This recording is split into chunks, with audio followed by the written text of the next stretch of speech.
அதுக்கு வெள்ளைப்பாகு காய்ச்சணும். காய்ச்சிட்ருக்கேன். தண்ணியை வச்சுக்கணும் பக்கத்தில். அதில் எடுத்து ஊற்றி பார்த்தா தான் தெரியும். கம்பி பதம் முக்கியம். இன்னும் வரல. உருட்டை வந்துருச்சு. உருட்டை வந்து போட்டால் டம்முன்னு சத்தம் கேட்கணும்.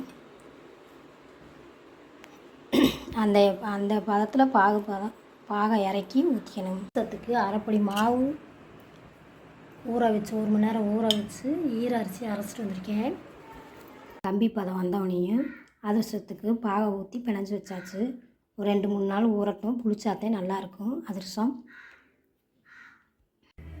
அதிரச மாவு தீபாவளி பிணைஞ்சு பாதியை போட்டாச்சு. கொஞ்சம் ஃப்ரிட்ஜுக்குள்ளே வச்சுருந்தேன். இப்படி தட்டி புளிக்காமல் இருக்குது. இப்படி போட்டாச்சு.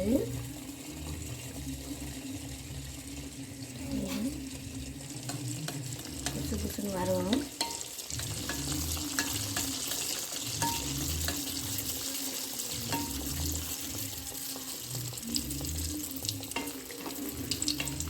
புதுசு புதுசுன்னு வந்துருச்சு.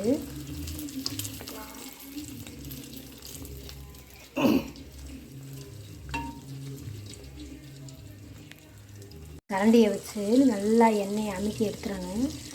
எடுத்துடணும். அப்படி இருக்கும்.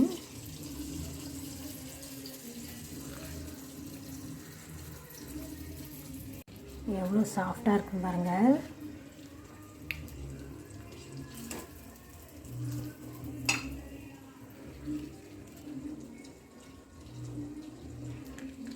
நீங்களும் வீட்டில் செஞ்சு பாருங்கள். வீடியோ பிடிச்சிருந்தால் லைக் பண்ணுங்கள், ஷேர் பண்ணுங்கள், சப்ஸ்கிரைப் பண்ணுங்கள். நன்றி. அதிரச மாவு தீபாவளி பிணைஞ்சு பாதியை போட்டாச்சு. கொஞ்சம் ஃப்ரிட்ஜுக்குள்ளே வச்சுருந்தேன். இப்படி தட்டி புளிக்காமல் இருக்குது. இப்படி போட்டாச்சு.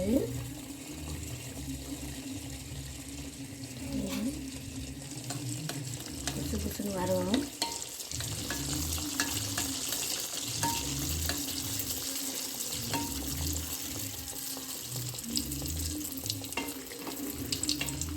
புதுசு புதுசுன்னு வந்துருச்சு.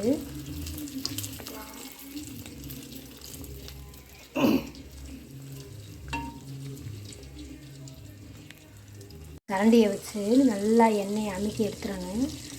எடுத்துடணும். அப்படி இருக்கும்.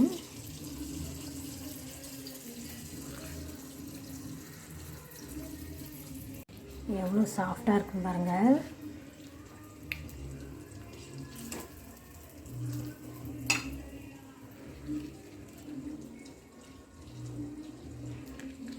நீங்களும் வீட்டில் செஞ்சு பாருங்கள். வீடியோ பிடிச்சிருந்தால் லைக் பண்ணுங்கள், ஷேர் பண்ணுங்கள், சப்ஸ்கிரைப் பண்ணுங்கள். நன்றி.